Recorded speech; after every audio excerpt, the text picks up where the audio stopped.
2025년은 을사년입니다. 원래는 갑진년이었죠. 이름은 갑진이었는데 별로 값지지는 않은 것 같습니다. 많은 일들이 있었고 전쟁이 일어날 뻔하기도 했고 또 내란이 일어났다라고 말할 수 있는 그런 상황입니다. 한 해 마지막에 또 비행기 추락 사고가 있어서 마음이 아픈 그러한 한 해가 이제 마무리되는 것 같습니다. 을사년 하면 이렇게 낯이 익지요. 우리가 을사년을 기억하는 것은 을사조약이 있었기 때문입니다. 이 120년이 지나면 이게 돌아옵니다. 그러니까 이렇게 갑을 병정 무기경신님께 맞죠? 자축인묘 진사오미 신유술에 그래서 10 곱하기 12 하면 120입니다. 그러니까 120년 전 1905년 제가 역사를 잘못해서 11월 며칠인 것 같은데 을사조약이 맺어지고 우리나라가 외교권을 빼앗기고 초대 통감으로 이토 히로부미가 우리나라에 파견되었습니다. 가슴이 아픈 우리나라를 빼앗겼던 그 날이 120년 전 을사년이었습니다. 그리고 시간은 돌아와서 또 그 을사년을 우리가 맞게 됩니다. 새해가 되면 많은 사람들이 기대를 합니다. 뭔가 내년에는 달라지겠지. 세상이 변화되기를 원합니다. 그리고 하나님께서 새로운 날을 우리에게 주시기를 소망합니다. 그런데 내년의 전망은 그리 밝지 않습니다.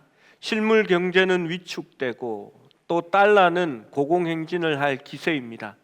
노동자의 삶은 더 어려워지고 경제 위기를 수습해야 할 정부는 지금 무기력한 상태이고 정치권은 자기의 이속만 챙기는 사이에 그 피해는 국민들이 떠안고 있는 상황입니다.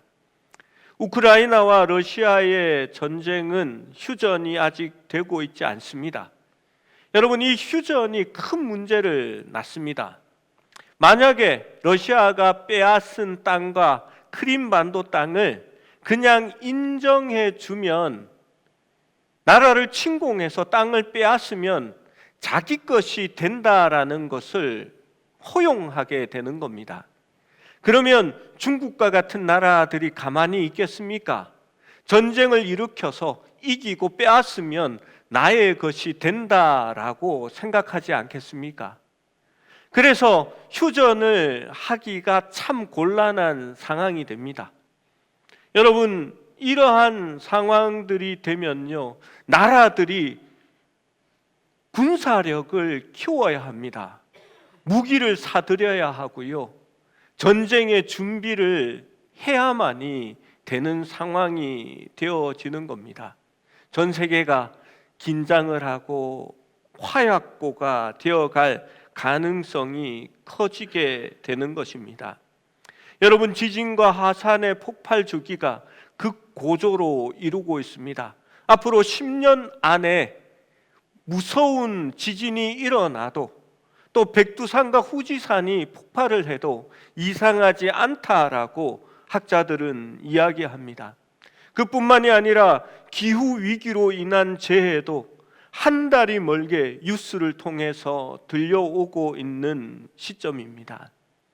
여러분, 다가오는 내년이 더 좋아질 것이라고 아무도 생각하지 않는 것 같습니다. 우리는 서로에게 복을 빌어줍니다. 오늘 밤에 많은 사람들이 동해로 가서 새롭게 떠오르는 해를 보면서 소원을 빕니다. 정말 안타까운 것은 교회에 다니는 성도들도 동해를 향해서 오늘 떠나가고 있는 사람들이 많다는 겁니다. 물론 가서 해에게 소원은 빌지 않겠지요. 하지만 그것을 저는 기뻐하지 않는다라고 생각합니다. 하나님이 천지를 창조하시고 모든 것이 그의 손으로부터 나왔는데 피조물인 피조된 그러한 해와 달과 돌과 신상을 향하여 절하고 소원을 비는 것을 하나님은 기뻐하지 않습니다. 그런데 빌지 않는다고 하더라도 거기에 휩쓸려서 그것을 좋아하고 바라보고 있는 것만으로도 하나님은 기뻐하지 않으신다라는 것을 왜 알지 못하는지 모르겠습니다. 여러분, 어쩌면 하나님께서 제일 싫어하는 일을 모든 국민들이 길에 막혀서 움직이지 못할 정도로 행하는 날이 바로 오늘 이 밤과 내일 새벽이 되어지는 것입니다. 토정비결과 점집에서는 삼재를 따지는 사람들이 늘어나고 그것의 운세를 보기 위해서 줄을 서고 기다린다라고 합니다. 거기에 비해서 이렇게 헐빈해진 우리 교회 자리를 바라보면 목사로서 가슴이 아픕니다.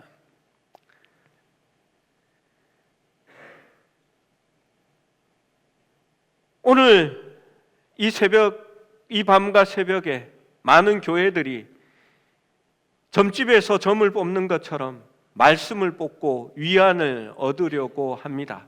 사실 성경 말씀은 그렇게 주어지는 것이 아닙니다. 어떤 신자들은 종교적인 열심이 복을 받는 길이라 생각합니다. 그래서 한 해의 시작을 특별 새벽 기도나 금식 기도로 시작하기를 원합니다. 지성으로 기도를 드리면 새해에는 큰 복을 받으리라 생각합니다. 그렇게 하면 하나님이 무언가를 우리에게 주셔야 한다라는 착각을 하게 됩니다. 그런 것으로 복을 받으리라 생각하십니까?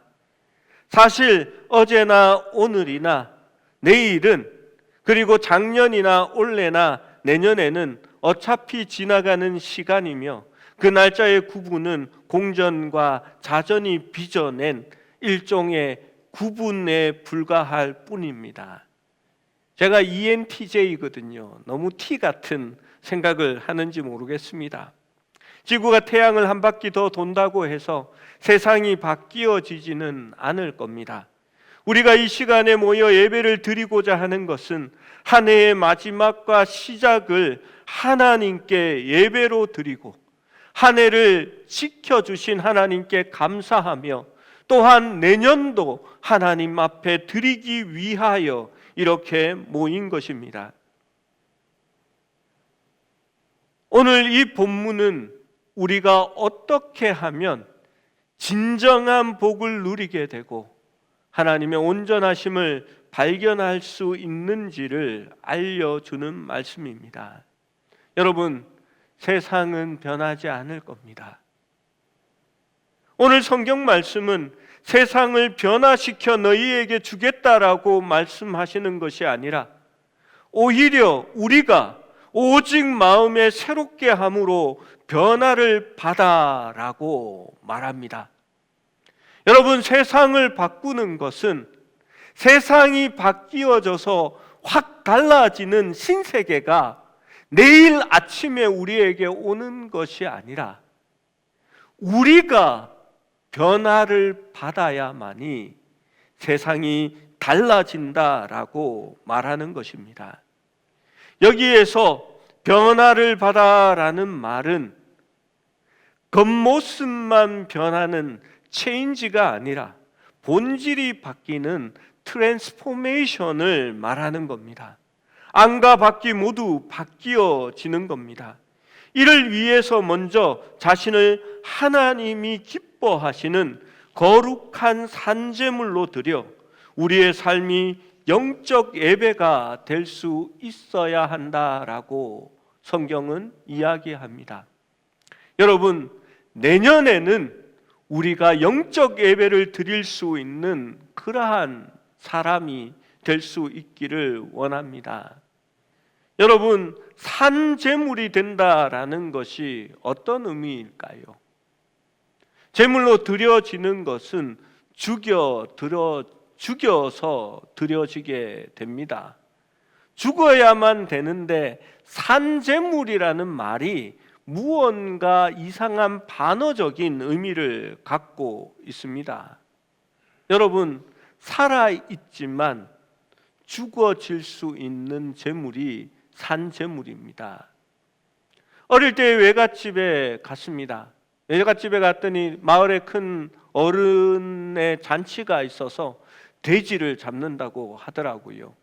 그래서 그게 무슨 일인가 해서 이종 사촌 형님과 이 돼지를 잡는데 갔습니다.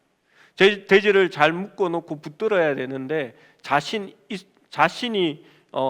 자신만만했던 동네 아저씨들이 이렇게 돼지를 잡는데 돼지를 놓치고 말았습니다.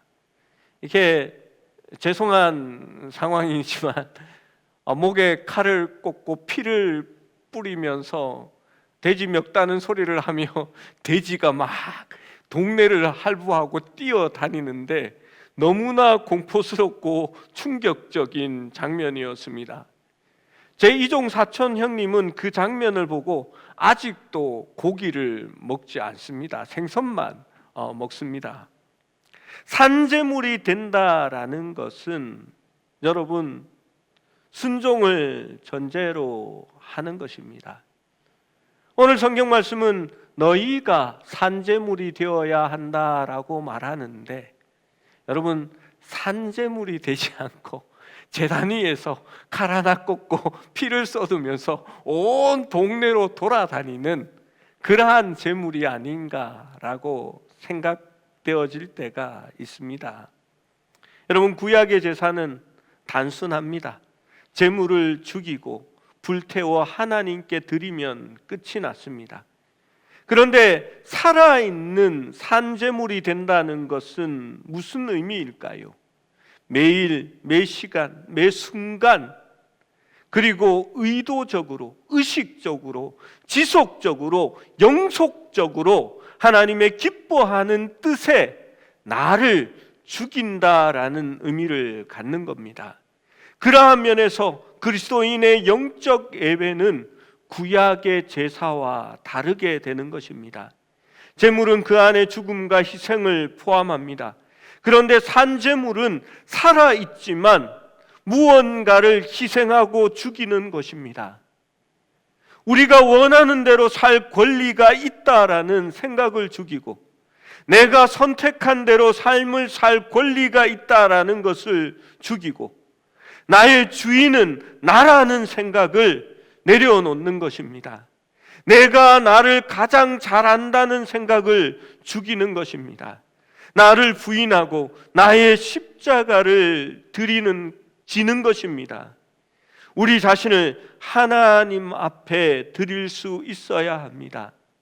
하나님이 나를 가장 잘 아시고 그러기에 우리는 주님을 믿을 수 있는 것입니다. 그러기에 순종하는 것입니다. 그것이 하나님 앞에 드려지는 영적 예배의 삶이 되어지는 것입니다. 여러분, 우리가 잘 살 수 있고 내 마음대로 할 수 있다고 생각하지만 여러분, 도처에 일어나는 사건과 사고를 보면 나도 그 속에 들어가 있을 수 있겠다라는 생각을 합니다. 우리가 찬양으로 고백한 것처럼 모든 것이 하나님의 은혜요 하나님이 지켜주심으로 말미암아 오늘 이 자리에 있는 것입니다. 새해가 되기 전에 사람들이 목욕을 하고 이발을 하고 또 외적인 변화를 가지려고 합니다. 뭔가 계기가 있는 것이 좋지요. 여성들은 자신의 신변의 변화를 경험하고자 때로는 머리의 모양을 바꾸거나 새 옷을 사서 바꾸어 입습니다. 어떤 주부가 마음을 새롭게 하려고 미장원에 가서 머리를 짧게 커트하고 왔습니다. 남편이 아내의 모습을 보더니 못마땅해서 버럭 화를 냈습니다. 자기가 머리가 긴 그 모습이 좋아서 내가 결혼했는데 누구 마음대로 머리를 이렇게 잘라왔냐고 얘기를 했습니다. 그러자 그 부인이 이렇게 받아쳤습니다. 당신은 그러면 누구 허락받고 대머리가 됐어? 라고 얘기했답니다. 여러분, 마음을 새롭게 함으로 변화를 받으라라고 말씀합니다.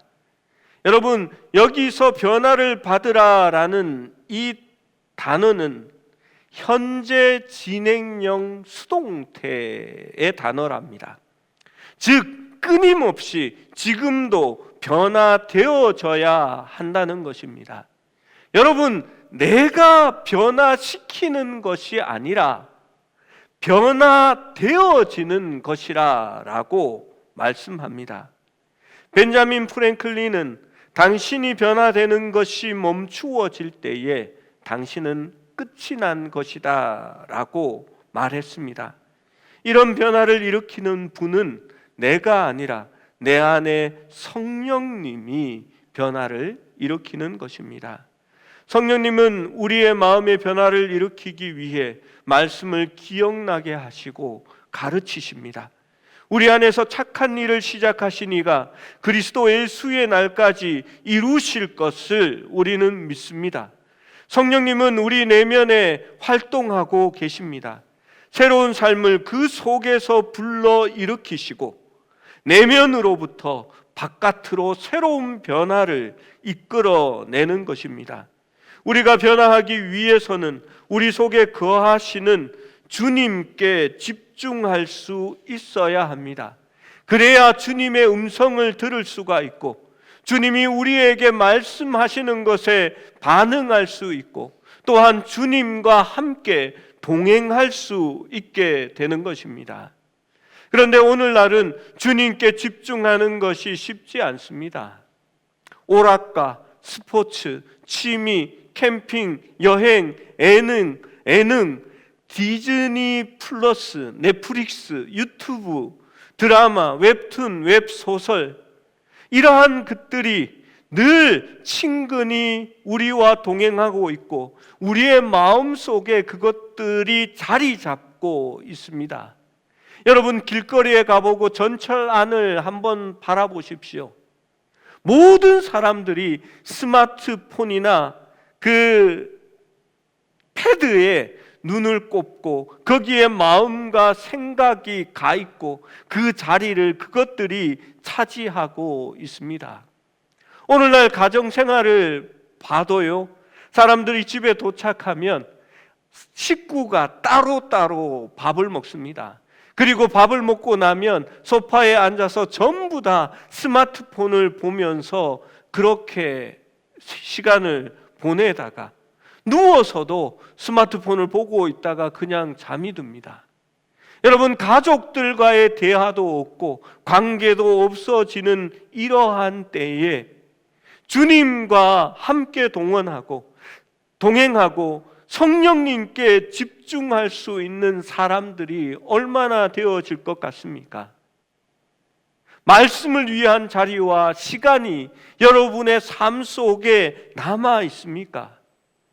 우리가 이 세상을 본받아 세상의 것들로 우리의 마음을 채워간다면 절대 변화될 수 없다는 것입니다. 오늘 말씀은 우리가 세상의 것을 본받지 말고 마음의 변화를 받으라라고 이야기합니다. 여러분, 우리가 복을 받는 방법은 무언가 행하는 것이나 무언가 업적을 쌓는 것이나 종교적인 어떤 일들을 행함으로 복을 받는다라고 성경은 말하지 않습니다. 주님과 함께하고 올바른 관계 안에 있을 때에 우리가 하나님의 은혜를 누리게 되는 것입니다. 요한복음은 이렇게 말씀합니다. 너희가 내 안에 거하고 내 말이 너희 안에 거하면 무엇이든지 원하는 대로 구하라. 그리하면 이루리라 라고 말씀합니다. 여러분, 주님의 말씀이 정말 우리 안에 거하고 있습니까? 성령님이 날마다 우리를 통해 말씀하시는 것을 여러분이 듣고 있습니까? 그래야 변화가 일어나는 것입니다. 계속되는 변화가 일어나지 않는 이유는 우리가 스포츠와 드라마와 예능과 다른 것에 속하고 있고 그것들이 우리의 마음속에 채워지고 있기 때문입니다. 말씀이 우리 속에 있지 아니하면 우리가 구하여도 이루지 못할 것임을 성령은 말씀하고 있는 것입니다. 앞으로 주님을 믿기가 더욱더 힘들어질 것입니다. 성령님의 음성을 듣기가 점점 더 힘들어질 것입니다. 하나님과 동행하는 사람이 점점 사라지게 될 것입니다. 그것이 오늘날 이 세대가 사탄이 만들어가는 삶의 모습인 것입니다. 우리가 성령님의 소욕을 따르면 우리는 하나님의 뜻이 얼마나 선하고 기쁘시고 온전한 것인지 분별할 수 있을 것이라 말합니다. 분별이라는 것은 헬라어의 본뜻은 연금술사가 금이나 은을 녹여 그 속에 있는 불순물이나 찌꺼기를 제거해내는 것을 말합니다. 우리 안에 있는 하나님의 뜻, 나에게 주시는 하나님의 뜻이 얼마나 선하고 기쁘고 온전하다라는 것을 비로소 깨닫게 될 것이다 라고 말씀하는 것입니다. 여러분, 이와 똑같은 평행되는 구절이 로마서 8장 28절 말씀입니다. 우리가 알거니와 하나님을 사랑하는 자 곧 그의 뜻대로 부르심을 입은 자들에게는 모든 것이 합력하여 선을 이루느니라 라고 말씀합니다. 여러분, 하나님의 뜻대로 부르심을 입는 자, 하나님의 뜻대로 나를 산제물로 드릴 수 있는 사람, 그 사람은 모든 것이 합하여 선을 이루어 간다라고 얘기하고, 오늘 말씀은 우리가 마음의 변화를 받아 성령이 이끄시는 대로 살아가게 될 때에 하나님의 뜻이 선하고 기쁘시고 온전하다라는 것을 우리가 깨닫게 될 것이라 라고 말씀하고 있는 것입니다. 우리의 신앙과 삶과 영원히 달린 근본적인 답이 여기에 있습니다. 당신은 성령께서 마음을 새롭게 함으로 날마다 변화되고 있습니까? 베드로후서는 이것이 그리스도인의 증거라고 말씀했습니다. 우리가 무엇을 했는가가 아닙니다. 여러분이 예배에 얼마나 자주 참여했는가라는 것을 말하는 것이 아닙니다.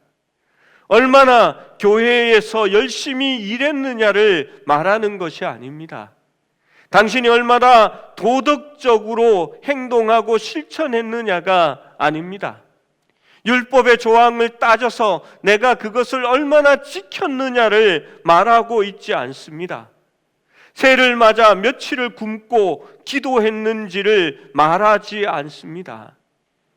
그리스도가 우리 안에 있어 우리의 마음이 새롭게 날마다 진행형, 지금도 새로워지고 있느냐를 성경은 말하고 있는 것입니다. 목회자로 25년을 보냈습니다. 늘 문제를 일으키는 사람들은 마음이 변화되지 않고 굳어져 있는 사람들이었습니다.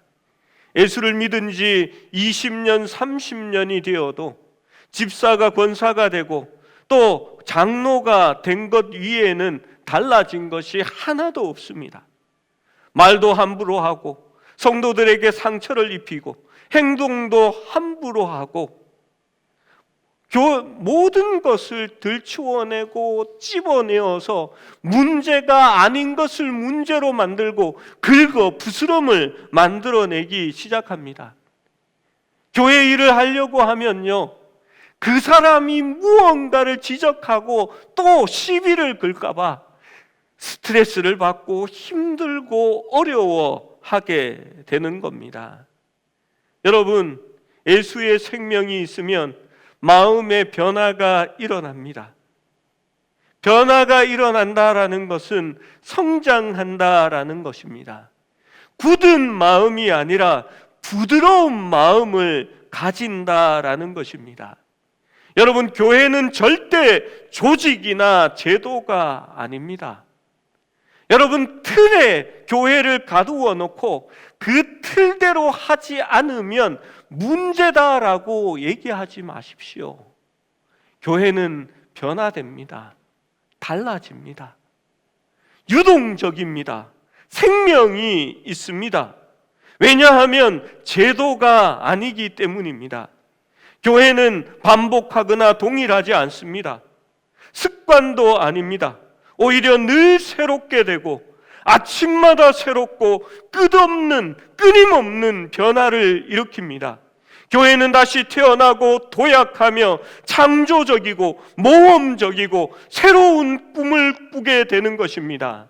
교회는 건물이 아니라 그리스도의 몸을 이루는 여러분들이 교회이기 때문입니다. 교회는 비로소 살아있는 생명이요, 그리스도의 몸을 이루는 유기체가 되어지는 것입니다. 그러면 교회는 승리하게 되는 것입니다. 성령이 우리를 변화시키는 주된 방식이 무엇인지 아십니까? 성령님은 우리의 마음과 생각에 접근하기를 원하십니다.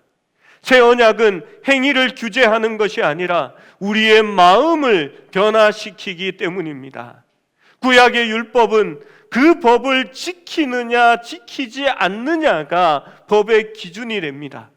그러나 예수님은 새 언약은 너희가 여자를 보고 마음의 음욕을 품으면 이미 간음하였다라고 말합니다. 새 언약은 율법의 글귀가 아니라 우리의 마음에 새겨진 하나님의 성령의 법이기 때문입니다. 우리는 죄와 사망의 법에서 해방되어 생명의 성령의 법으로 나아가게 되었습니다. 에스겔 36장 26절 27절은 성령이 우리에게 임할 때에 무엇을 하시겠다라고 분명히 예언하였습니다. 또 새 영을 너희 속에 두며 새 마음을 너희에게 주되 너희 육신에서 굳은 마음을 제거하고 부드러운 마음을 줄 것이며 또 내 영을 너희 속에 두어 너희로 내 율례를 행하게 하리니 너희가 내 규례를 지켜 행할지라 라고 말씀합니다. 새 영을 우리 속에 두어 새 마음을 너희에게 준다라고 말씀합니다. 여러분, 육신에서 굳은 마음을 제거하고 부드러운 마음을 줄 것이라 라고 얘기합니다. 굳은 마음은 강팍합니다. 단단합니다. 변화되지 않습니다. 자극을 받지 못합니다. 굳은 살은 간지럼도 타지 못합니다. 발바닥 밑에 있는 굳은 살을 면도칼로 베어내어도 핏방울 하나 나오지 않고 아픔도 느끼지 못하게 되는 것입니다. 그러나 성령이 우리에게 주시는 그 마음은 부드러운 마음입니다. 주님의 말씀에 민감합니다. 하나님의 기뻐하는 뜻을 늘 깨달아 주님의 그 마음에 합쳐지는 마음입니다. 여러분, 2025년이 통째로 바뀌지는 않을 겁니다. 2025년이 갑자기 변화되어 놀라운 새로운 유토피아가 되는 그러한 한 해가 되지는 않을 겁니다. 여러분, 폭풍이 불고 바람이 불 때에 그 바람이 멈추어지도록 기다린다면 아무것도 할 수 없을 겁니다. 좋은 세상을 기다리면 달라진 세상을 만난다라고 희망적으로 생각하지는 마십시오. 중요한 것은 우리가 변해야 한다라는 것입니다. 자신을 거룩한 산 제사로 드려 영적 예배를 이루어 가면 성령님은 우리의 마음에 지속적인 변화를 만드실 것입니다. 성령님께 순종하는 것이 바보 같을 수도 있고 때로는 비참하게 느껴질 수도 있습니다. 그러나 여러분, 분별된 하나님의 이끄심을 발견하게 될 것입니다. 우리를 향한 하나님의 뜻은 언제나 선하시고 기뻐하고 온전하다라는 것을 분별할 수 있게 될 것입니다. 하나님을 사랑하는 자, 그 뜻대로 부르심을 입은 자들에게는 모든 것이 합하여 선을 이루는 것처럼 우리가 영적 예배를 하나님 앞에 드리고 성령님의 이끄심으로 인하여 우리가 날마다 변화되어져 간다면, 그리스도의 형상을 이루어져 간다면 그 하나님의 뜻이 정말 선하였고 기뻐하시는 일이고 그리고 온전한 것이었다라는 것을 우리가 알게 될 것이다 라고 말씀합니다. 여러분을 위한 삶의 계획 중에서 하나님께서 가진 계획보다 더 위대하고 순전하고 온전한 계획이 없다는 것을 여러분이 믿을 수 있어야 합니다. 왜 영적 예배를 드릴 수 있습니까? 왜 순종할 수 있습니까? 내가 생각하고 내가 이루려고 하는 것보다 우리 하나님은 더욱 능히 크게 하실 하나님이심을 알기 때문입니다. 지금은 내가 실패하고 어려운 것 같고 낭망하는 가운데 있는 것 같지만 하나님은 그것을 이끌어서 선을 이룰 것입니다. 그리고 그 하나님의 인도하심이 가장 위대하고 온전하고 기뻐하시고 선하다라는 것을 우리가 알도록 분별할 수 있도록 그렇게 해 주시겠다라고 말씀하는 겁니다. 여러분, 우리의 삶의 주인은 우리가 아닙니다. 내가 내 삶을 주장해 나갈 수 있다라고 성경은 말하지 않습니다. 내가 너희를 인도할 터이니까 성령께서 우리를 인도해 가실 것이니까 너희는 너희 자신을 하나님이 기뻐하시는 산 제사로 드려라. 그것이 내가 너희에게 원하는 영적 예배라라고 말씀하는 것입니다. 여러분, 동해안에 가서 해를 보고 기도하고 소원을 빌어봐야 하나님의 진노만 살 뿐이지 아무것도 얻지 못할 겁니다. 여러분, 내가 무언가 하면 복을 받을 수 있다고 생각하고 신년 금식기도 10일 작정을 하고 밥을 굶으면 하나님이 여러분에게 무언가 빚졌다고 생각하고, 야, 10일을 굶었으니까 내가 10일만큼 복을 부어줄게 라고 그렇게 할 것 같습니까? 여러분, 그렇지 않습니다. 여러분의 삶을 드리십시오. 여러분의 삶을 영적 예배로 하나님 앞에 드리십시오. 내가 하는 것이 아니라 성령이 이끄시는데 순종하고 하나님의 뜻에 복종하십시오. 그러면 하나님께서 우리의 삶을 바꾸어 주실 것입니다. 우리에게 복 내려 주실 것입니다. 하나님의 온전하고 기뻐하고 선하심을 우리가 보게 될 것입니다. 그것이 가장 큰 축복인 줄로 믿습니다. 그러한 축복이 2025년에 우리에게 가득하기를 축원합니다.